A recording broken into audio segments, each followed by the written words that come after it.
So in part one, we said that China's institutional innovations can be grouped into six categories. The first was to strengthen competition within public administrations among counties and provinces.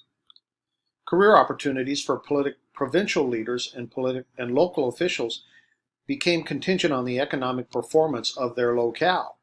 The second one, China's devaluation of the renminbi by 33% and elimination of two official foreign exchange systems. The third were barriers to rural to urban migration. They were steadily lowered so people could move into the cities. Here's a picture of a Waihui Juan, which is a foreign exchange certificate, was an alternative currency that was used in China only to be used by foreigners. That was to keep the foreigners apart from the local Chinese. They later abolished the use of this certificate. Easing of the hukou restrictions allowed a steady increase from the countryside to the city. This made a large pool of labor available to expanding urban industries.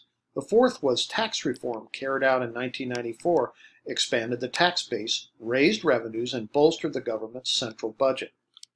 The fifth was massive trimming of state-owned enterprises. Thousands of unprofitable state-owned enterprise firms closed down permanently.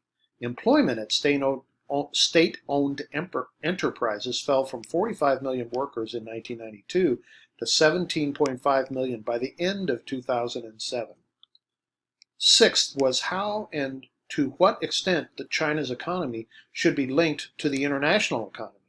In an effort to increase foreign investment, China relaxed its rules on foreign ownership. China started formal relationship in the World Trade Organization in 2001. Aside from WTO rules, China required international companies to transfer key technologies and intellectual property.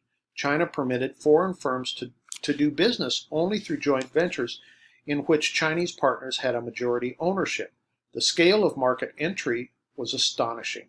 Manufacturing companies rose from 337,000 in 1980 to 8 million in 1996.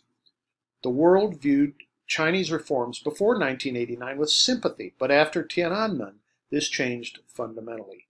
The China threat theories began to proliferate in Western academic circles in the 1990s.